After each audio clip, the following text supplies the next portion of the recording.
The following is a conversation I had with my friend and colleague, Dr. Eloy Roman, a board certified hematologist oncologist, on the topic of detoxification practices for the liver, a topic that has gained traction in social media and that people are paying close attention to. I want to disclose that I do not have any financial incentives to argue for or against these practices. My interest in this topic is just the same as you have: scientific curiosity in my seek for the truth and the medical evidence in my profession. With that, I want to leave you with the conversation. Enjoy it. And if you find value in this type of content, don't forget to subscribe to the channel and also leave me a comment. I'll be looking forward to them. Stay with us.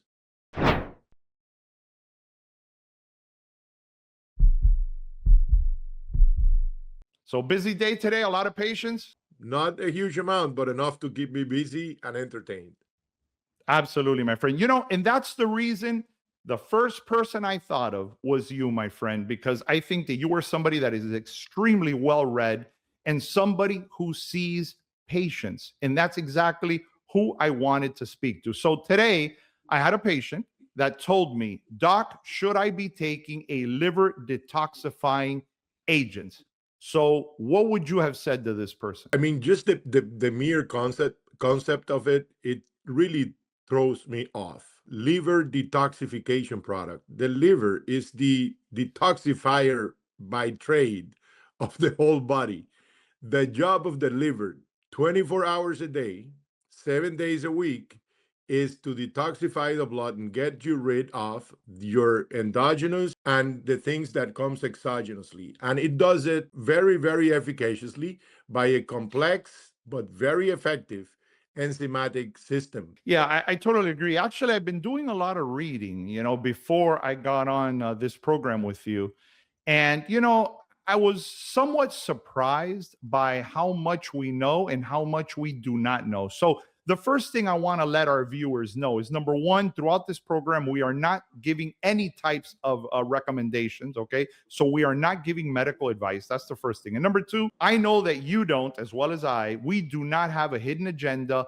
I mean, I do not sell any of these products. At the end of the day, I think we both want what's best for patients. So, the reason for this program is to kind of demystify or go over what it is that we do and do not know about these programs, about these entities. So, when I was reading about these liver detoxifying agent, I read that it's really three main ingredients. The first one is dandelion, the second one is milk thistle, and the third one is turmeric. I mean, is that pretty much what you have read as well when we talk That about these is, liver detoxifiers?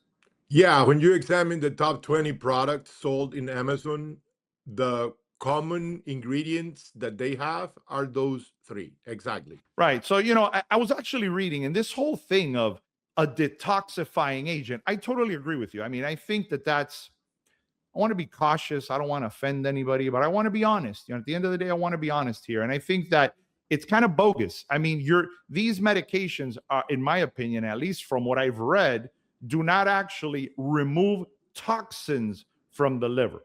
But with that being said, I did read that they can have, or at least preclinically in some data that we have, it can have some protective effects on the liver. I mean, what say you?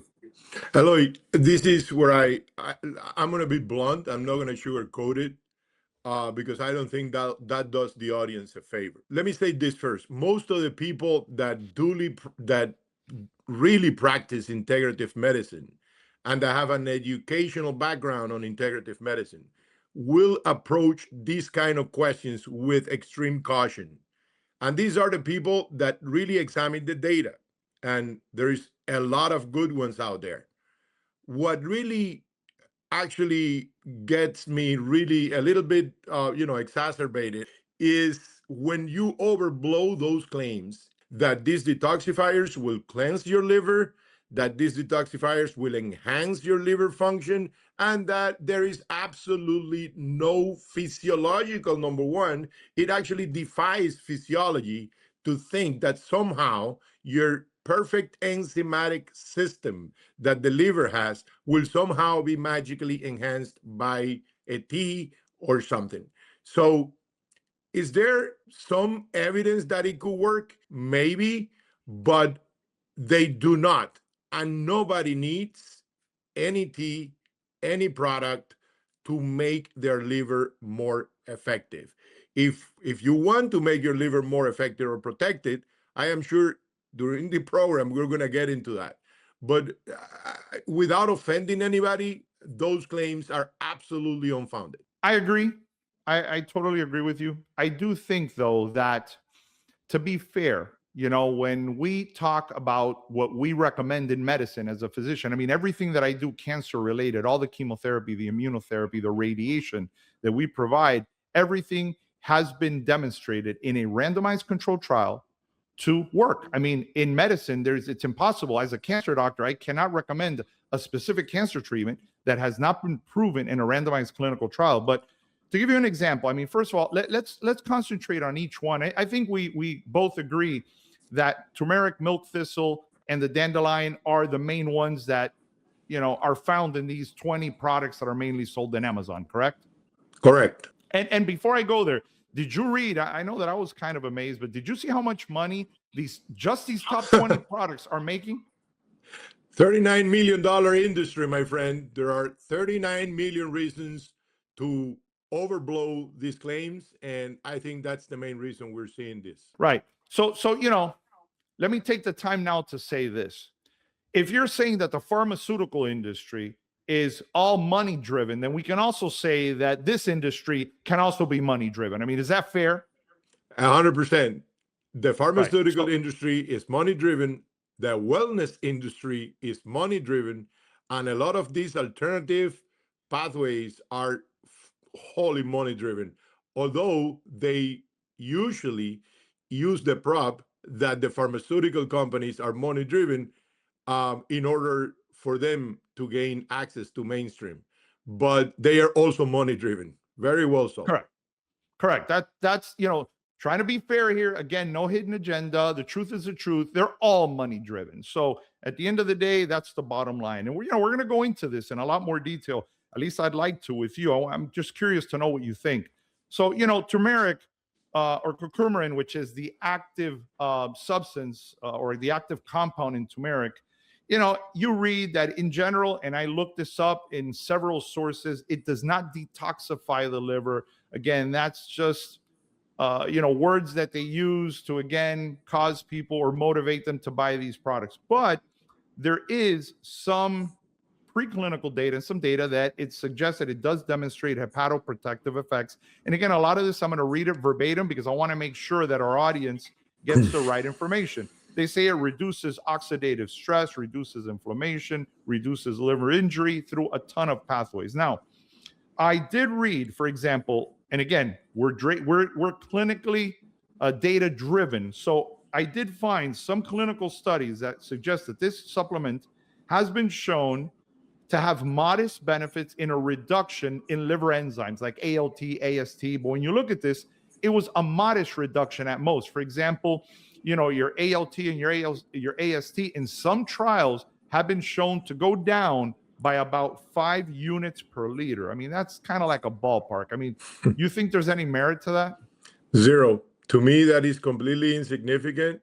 Why? Could, because let's suppose that it does reduce liver enzymes by 5. What does that mean? I don't have pain on my liver enzymes. I don't have fever on my liver enzymes. Does that mean I'm going to live longer?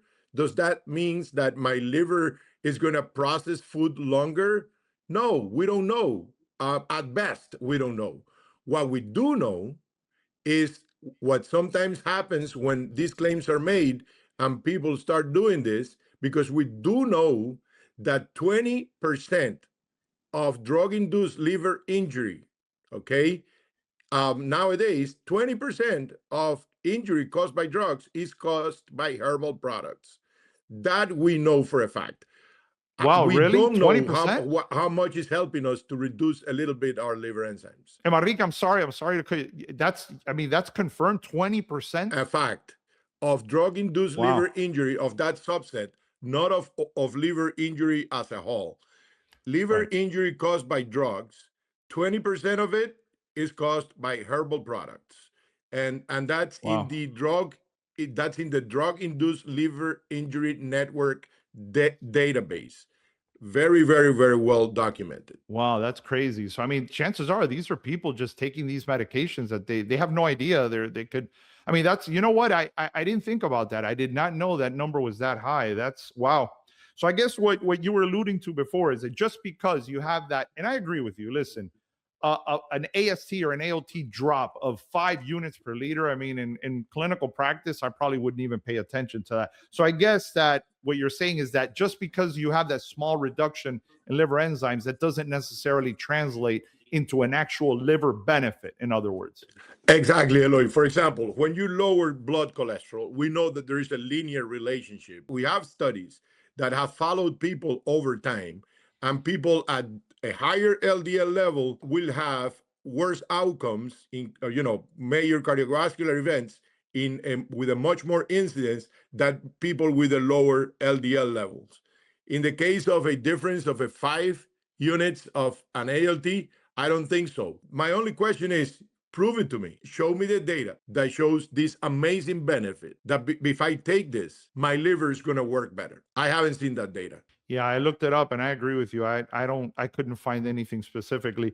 You know, Marica, of course, as an oncologist, I wanted to touch up on this because everything, my life is cancer. Everything is about cancer. What I about you, do Eloy? Have in cancer? Do you get this question? I guess all the time, right?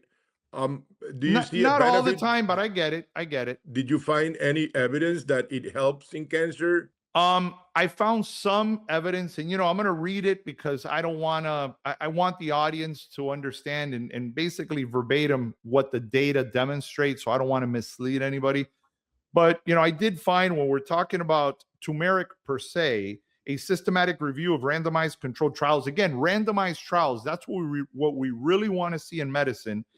That found there were 314 Kirkerman based randomized controlled trials around various conditions, okay, various different cancer types. Although only 23 studies of these 314 were really conducted in the cancer prevention setting. So not a lot of them, with only 15 of them meeting high quality criteria. But the available evidence is that turmeric does not demonstrate any type of a proven reduction in cancer risk or strategy. So up to now, as far as cancer prevention, the answer is no.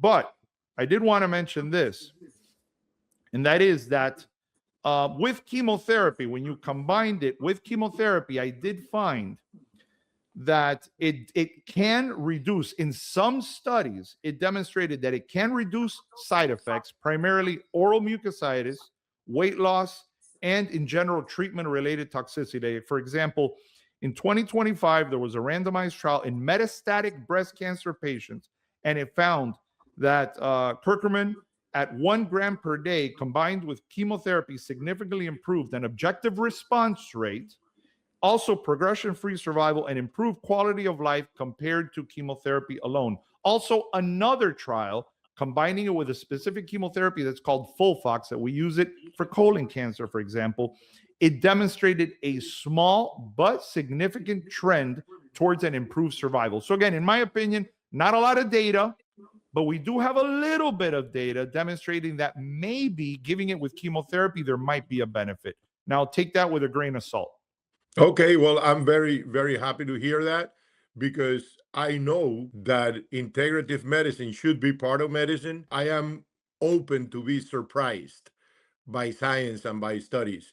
And I'm not here to dismiss anything at face value because we have to be humble enough to know that in medicine, we believe one thing today.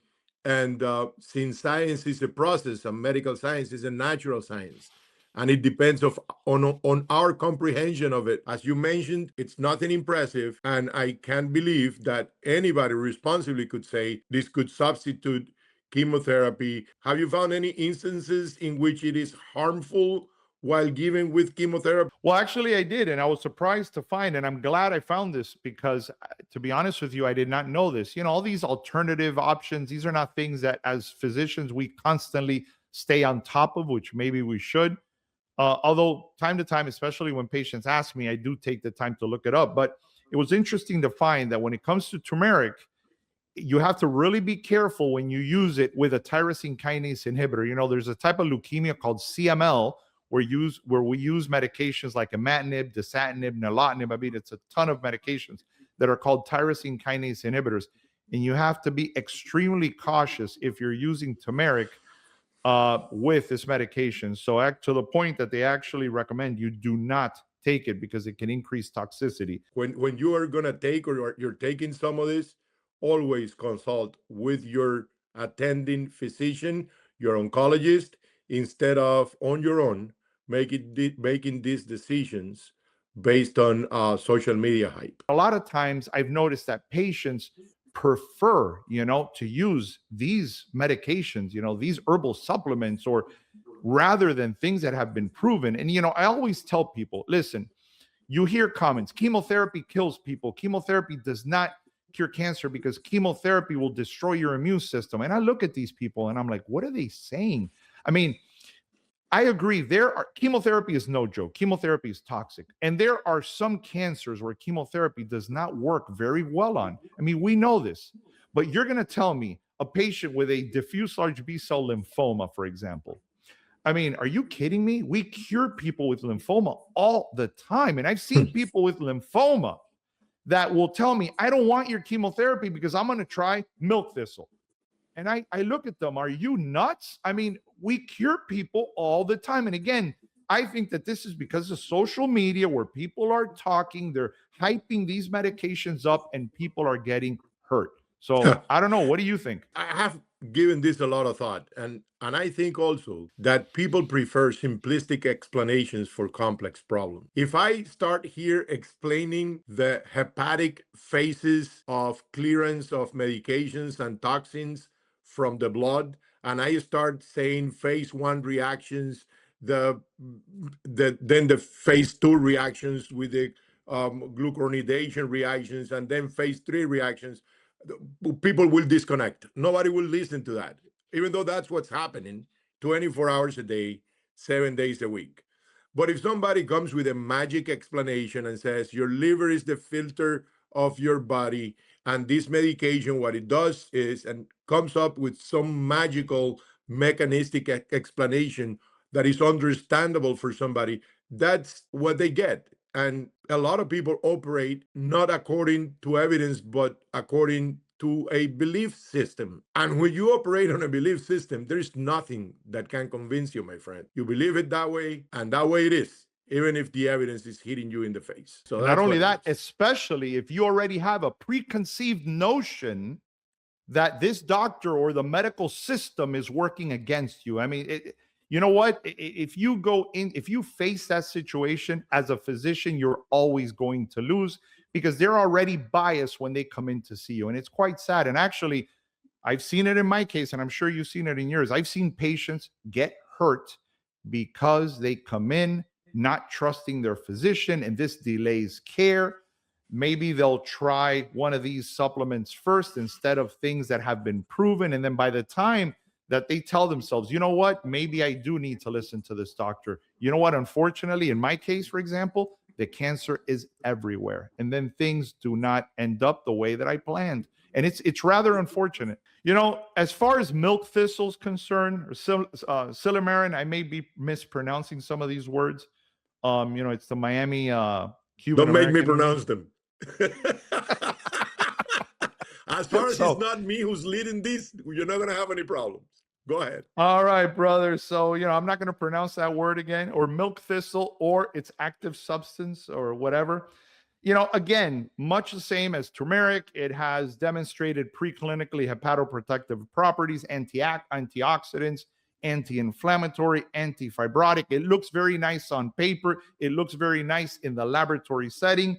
There is, though, when, of course, looking at the clinical data, that the results are mixed, and maybe you can talk to this. For example, in alcoholic liver disease, we know that patients can develop liver disease because of alcohol. It's a very common cause, or because of fat accumulation, fatty liver.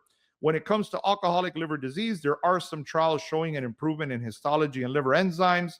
However, another systematic review demonstrated no significant effects in overall mortality and liver complications when related to milk thistle when they only look at high quality data. So again, when you look at all data, it does suggest a benefit. But when you break down the studies and you only look at the higher quality data, the benefit was no longer seen. So I don't know what you think. And just to conclude, as far as non-alcoholic fatty liver disease, the American Association for the Study of Liver Diseases notes that milk thistle did not improve NASH histology in phase 2 randomized clinical trials.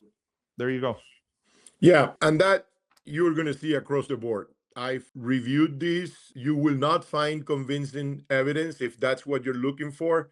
Now, you will find some pockets of hope, and I believe that the people that make these big claims will grab these pockets of hope in which there is doubt or maybe a modest improvement in something, and then use it for the marketing purposes. Alcoholic liver disease, if we divide it into alcoholic and non-alcoholic, just for the benefit of the audience, people need to understand that alcohol, yeah, it's a main cause of liver disease, cirrhosis, and from cirrhosis to hepatocellular carcinoma, a portion of them. But also there is non-alcoholic fatty liver disease that recently in 2023 was renamed to take the word non-alcoholic from there. But let's just say non-alcoholic fatty liver, which is basically having fat in your viscera inside the liver without consuming alcohol. And this is more of a metabolic problem driven by insulin resistance and obesity, because when you're gaining weight and you're getting fat outside, you also get visceral fat, and that's the worst fat you can get. And that's driven by a process that by a hormonal metabolic process called insulin resistance.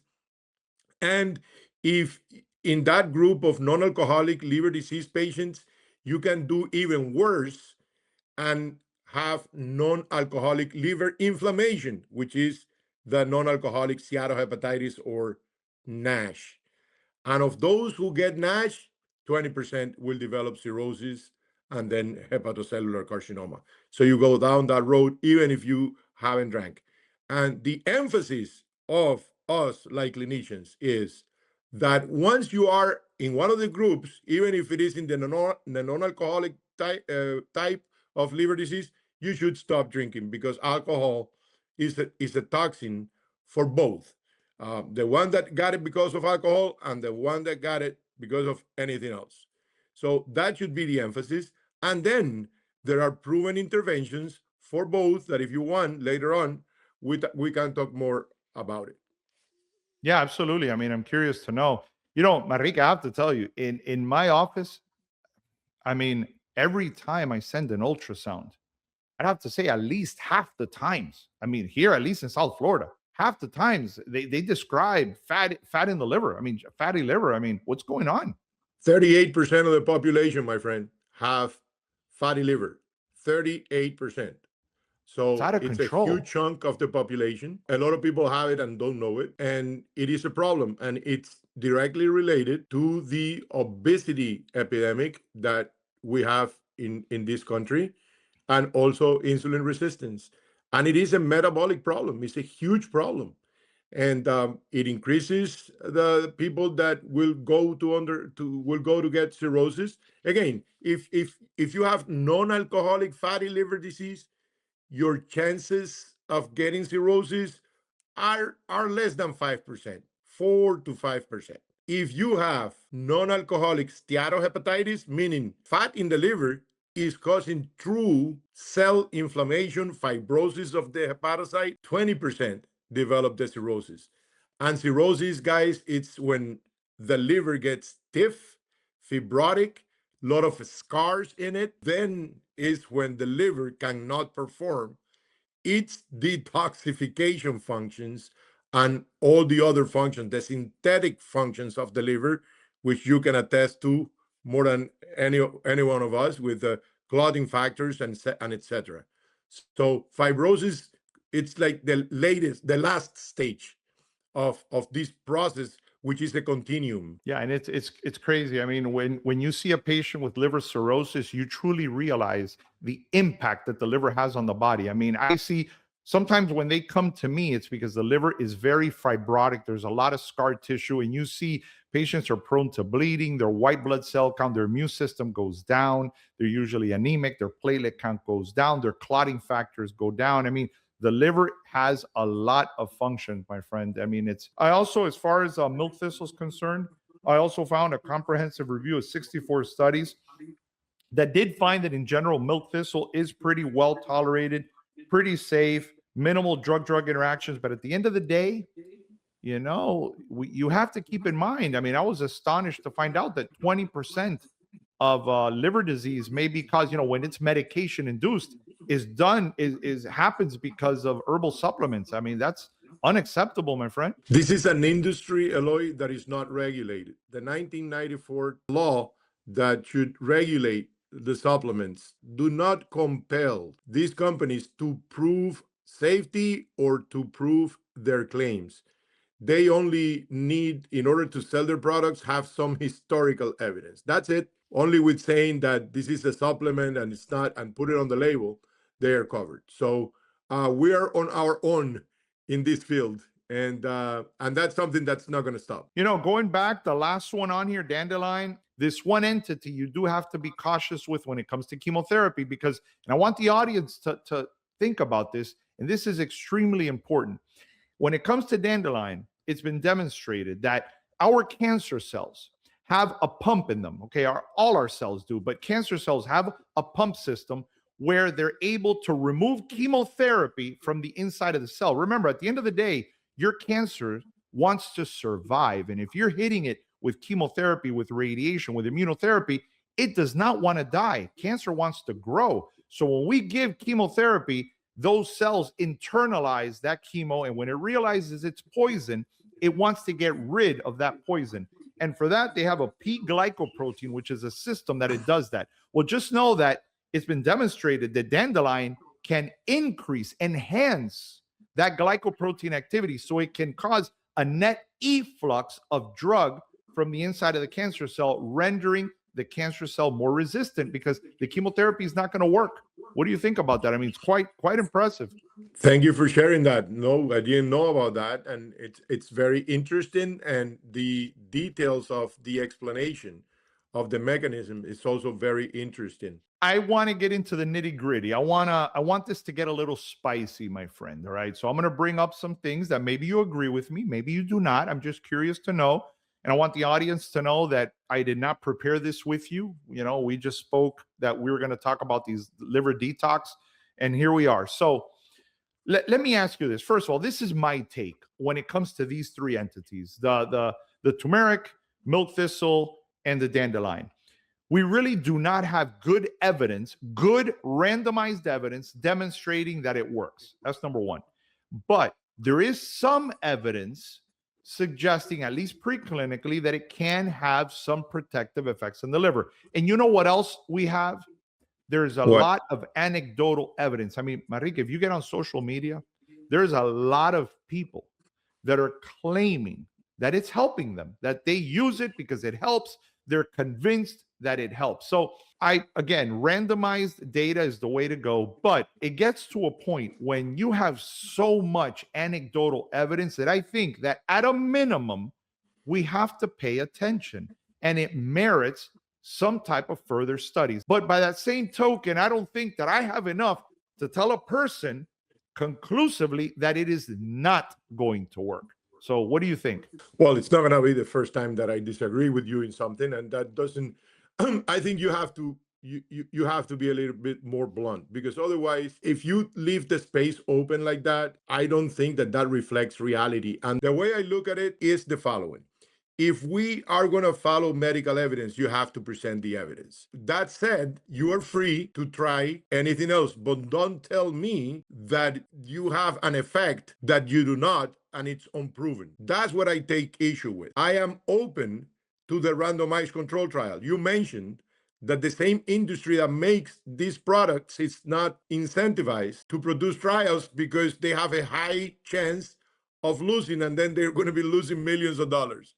Well, Right. the pharmaceutical industry does it all the time, and they lose millions, and they do have to do the trials because they need FDA approval. And in order to get FDA approval, they need to present good data. So I have to believe the data, what is approved, what's regulated. You cannot come here and sell me something based on a feeling, because tomorrow, my friend, you can come and tell me that a little herb that you got from my lake here behind my house, it's going to cure migraines, and then I'll have to say, well, I don't have enough evidence to the contrary, but it may happen because look, my cousin. No, an anecdote is an anecdote. It's not medical evidence. That's not the way we do and practice things, and that's not the way it should be. That is not to diminish, or that's not to be closed to things. My patients know that I listen to them. I listen to this every day, probably more than you, because I'm in primary care. And they bring me all these products to know my opinion. And I am honest with them. I tell them, I don't know. Let's look in open evidence to see what it is. Eloy, 80% of the time that I look in open evidence, the answer that open evidence gives me is such and such, X or Y, does not have proven benefits in people with such and such. So I have to be, and I have to say what I know, it's what I know works, because I went to medical school, to residency in internal medicine, and the knowledge I got, and the reason I prescribe medications for blood pressure, medications for diabetes, the reason I order vaccines, the reason I order lab work and follow them is because of medical evidence. So I can't deviate myself from that. Yes, you have to be open, but not so open that then you're going to accept everything and remain, you become kind of like skeptical from the evidence. Yeah, no, no. I mean, listen, point taken, my friend. Point taken. I get it. Believe me, I get it. Because once you open Pandora's box, then where do you draw the line? And believe me, I understand. And I've had patients come to me, of course, related to cancer, where they will tell me things that I just can't believe they're telling me. They've just been diagnosed with cancer. I'm telling them, listen, this is a proven strategy. They may have a cancer like a leukemia or a lymphoma, where I'm telling them, look, the bad news is it's cancer. The good news is it's very treatable. Okay, I've had excellent responses to this treatment, and they'll tell me, you know what? No, a friend of mine is bringing some leaves from a tree in Cuba or in the Dominican Republic, and I'm going to boil them and I'm going to drink it because that's going to cure my cancer. And I'm looking at them like they're nuts. And you know what? They walk out of my office telling me no, and then they come back 6 months later with that cancer everywhere. I mean, my friend, it's crazy. And It's very believe dangerous. me, I get it. I'll take it really quick. I'm not primary care. I have not practiced primary care in a very long time. But when a person comes today, for the audience members, if they're diagnosed with liver disease, anyone, alcoholic, non-alcoholic, fatty liver, I mean, what do you do in general? How do you treat this? Let me say that you're not primary care, but you're one of the most competent doctors that I know. But I'm saying that, not you. Anyways. I'll pay you later, my friend. I'll pay you later for saying that. Okay. Thank you, brother. So yeah, liver disease. Well, there is proven strategies, and all of them are not medications. Actually, the best ones are not medications.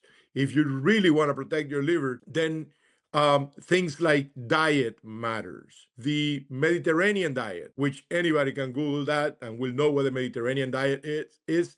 But in a nutshell, fruits, vegetables, nuts, lots of olive oil, and lots of fish. What to limit?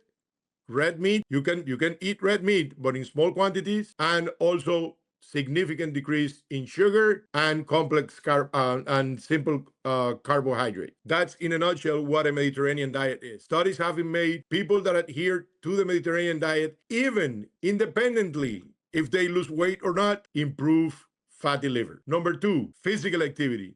Definitely, it improves fatty liver. Number three, losing weight. Notice that I separated the diet from the weight, because the diet, it's good even if you do not lose weight.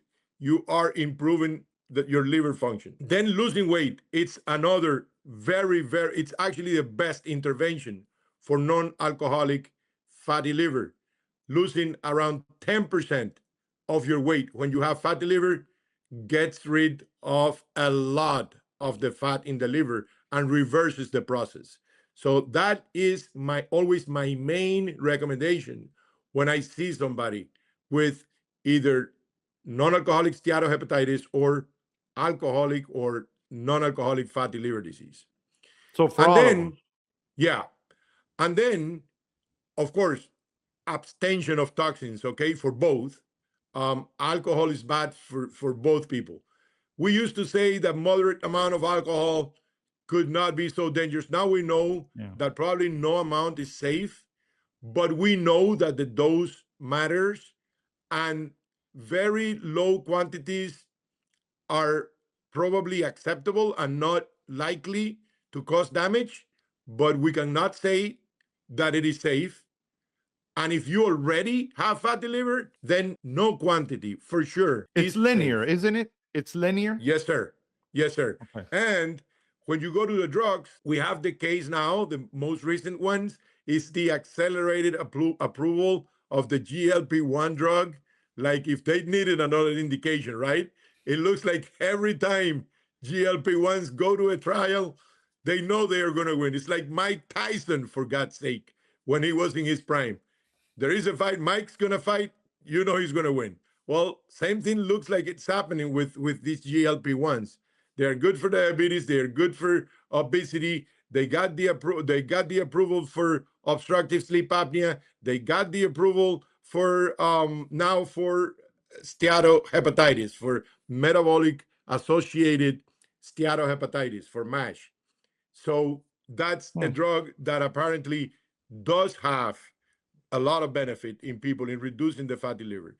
Another one is a drug that we know from a long time, pioglitazone, mostly in diabetics. And if I have a diabetic with fatty liver disease, that is the only instance actually in which I push that drug as one of my first choices.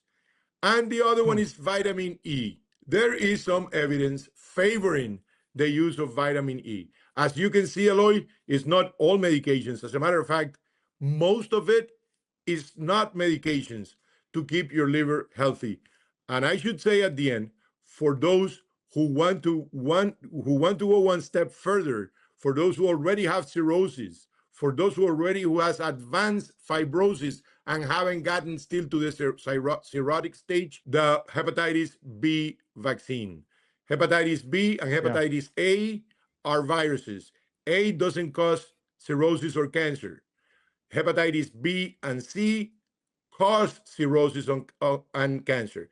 For hepatitis B, we have a very good vaccine that is given in 2 doses. It prevents infection of your liver, so the development of or the worsening of cirrhosis, and then the progression to liver cancer. For hepatitis C, we do not have a vaccine Yeah. because it's a very biodiverse virus, and it's almost impossible to make a vaccine against it. But we have very good therapy. So Hmm. these are things that we can do. All of them are not medication. Most of it is not medications, and that's completely proven. What I just outlined here for you. Wow, that's nice. So let me get this straight. So Dr. Iriarte is giving a vitamin to treat liver disease? Yes, yes, I do, because there's actually evidence, and I recommend vitamin E for Wow. patients with the evidence is not amazing, but it's compelling. And since we don't have a lot of stuff for people that have fatty liver and nothing else, I think I do recommend it all the time. The one thing when you mentioned the GLP-1, I don't know, the first thing that comes to mind, and I guess a lot of the viewers can relate to this, is of course they're going to do clinical trials on those medications because there's a big financial incentive. Whereas for all of these and others, there really isn't much of a financial incentive. Again, except for the people selling the products, which again, we already stated, they have something to lose if they prove that they don't work. I mean, what comes to your mind when you know hearing that from me, coming from me, that this is, you know, unfortunately, a lot of this is financially driven, my friend. What do you have to say? This is what I have to say, Eloy. We have to resist the temptation because there is financial interest in the production of medications. we have to resist the temptation of make the whole pharmaceutical industry the devil, because without the medicines that they produce, we would be in very, very dire circumstances. Think about it. I Most agree. of the medications produced nowadays are the result of the hard work of scientists that work for these drug companies. Now, is there a huge financial incentive and the system needs to be modified because it's absolutely unacceptable the amount of money that we Americans have to pay for medications? 100%. I'm the first one to say that. But we have to resist the temptation to become cynics and always approach this with a high degree of suspicion. What I say is, I look at the data. That data was presented to the FDA. I look at the studies when they come out in the New England Journal of Medicine. I read my medical letter, which is a actually a pharmacist publication that comes every month that I recommend you get because it's amazing. And I get all the news of the new medications and the indications, the medical letter. So I read the publications, and if I see there that the data favors its use, I go with it. I think that's the best thing I have at my disposal. I cannot go with my hunch or with my belief system. If I was going to act like that, then I would be the worst doctor in the world. That's why I prescribe lisinopril, metoprolol. That's why I say do exercise for fatty liver, because of the same data. Excellent, my friend. So, for the viewers, please let us know what you think. I don't know, share your opinion, especially if you're a healthcare provider, if you're a patient that actually has experience with some of this.